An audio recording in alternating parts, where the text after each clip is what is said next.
अस्सलाम वालेकुम नाजरीन। बकरे पालने का गुर।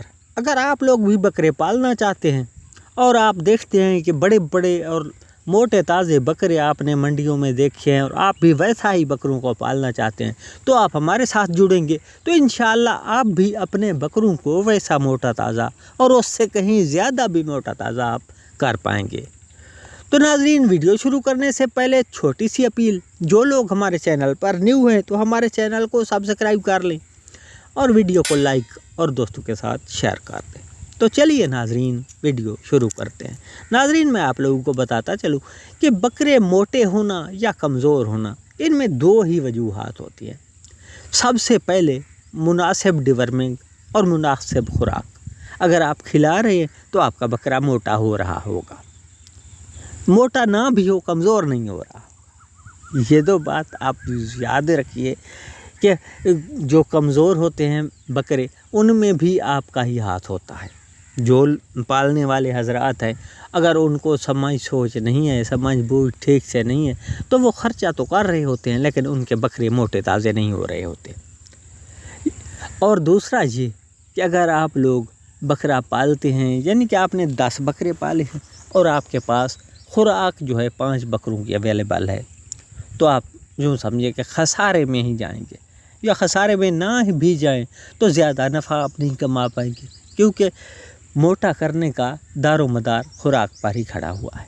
अगर आपका बकरा ठीक से खुराक खा रहा है और उसको हज़म भी कर रहा है, तो अभी आपके जो बकरे हैं वो मोटे भी हो रहे होंगे और सेहतमंद भी होंगे। जब आपका बकरा मोटा और सेहतमंद होता है तभी चलकर आपको प्रॉफिट मिलता है। तो अब नाजरीन, हम आपको बताते हैं उनके शुरुआती गुर। अगर आप लोग आइंदा भी हमारे साथ जुड़ते हैं तो इंशाअल्लाह स्टेप वाइज आपको डिवर्मिंग के बारे में और उनकी खुराक के बारे में भी आगाह करते रहेंगे, और ख़ुराक का ये भी आपको बताएंगे कि कौन सी खुराक कहाँ से मिलती है।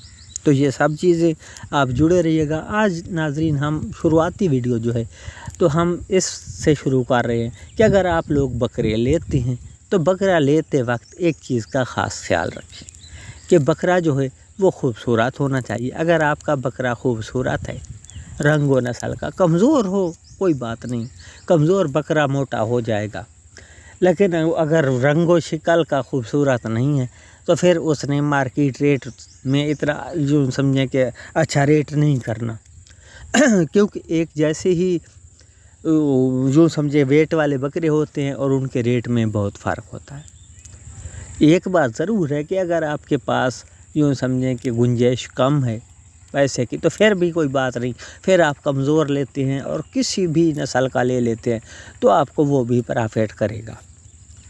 और लेने के जो सबसे बेस्ट मौसम है नाजरीन, आज से अगर 1 माह ठहर कर आप लेते हैं तो आपका जो बकरा है वो एक तो आप किसी भी मार्केट से लेंगे तो आपको कम रेट में मिलेगा। अगर अभी आप लेते हैं तो अभी बहुत से हजरात मंडियों में उतर चुके हैं और उनका ये कहना है कि अभी उन्होंने पहले वाले बकरे सेल किए हैं तो बाकी आइंदा को बकरा ईद के लिए बकरे वो ले लेंगे।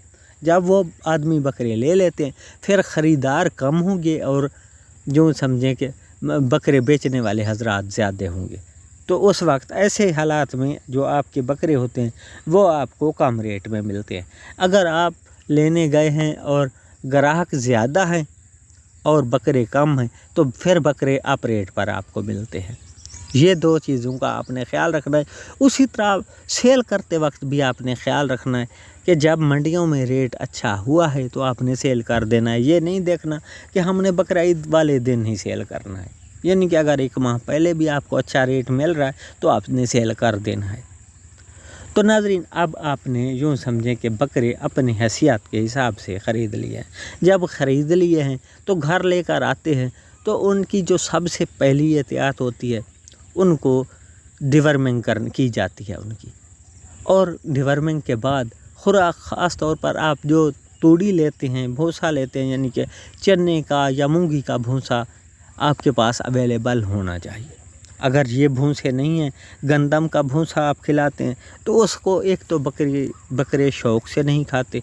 जब शौक़ से नहीं खाएंगे तो उसके ऊपर आपके मज़ीद अखराजात आएंगे कि आपको जो है बकरे को ऊपर गंदम खिला करके खिलानी पड़ेगी या खल बंडा ऊपर डाल कर खिलाना पड़ेगा, तभी चलकर आपके बकरे का पेट जो समझें कि भरेगा। अगर आपका बकरा जो है उसका पेट ही नहीं भरता, खाली रहता है, तो फिर भी जो आपका बकरा है वो कमज़ोर ही रहता है। और दूसरा, जैसे गर्मियाँ चल रही हैं तो आजकल तो नाज़रीन बकरे जो हैं उनको पानी वाफिर मिकदार में पिलाएं और बार बार पिलाएं, और नमक का ढेला सामने उनकी खुरली में होना चाहिए। तो नाज़रीन ये थी हमारी आज की शुरुआती वीडियो। इंशाल्लाह स्टेप वाइज हम आपको बताते रहेंगे कि अब कौन सी डिवर्मिंग करनी है और अब कौन सी खुराक खिलानी है और अब कौन सी भूसा या तूड़ी आपको मिल सकता है और कहाँ से मिल सकता है। तो नाज़रीन मिलते हैं इंशाल्लाह नेक्स्ट वीडियो में, उस वक्त तक के लिए इजाज़त दीजिए। अल्लाह आप सबको अपनी हिफ्ज़-ओ-अमान में रखे। अल्लाह हाफिज़।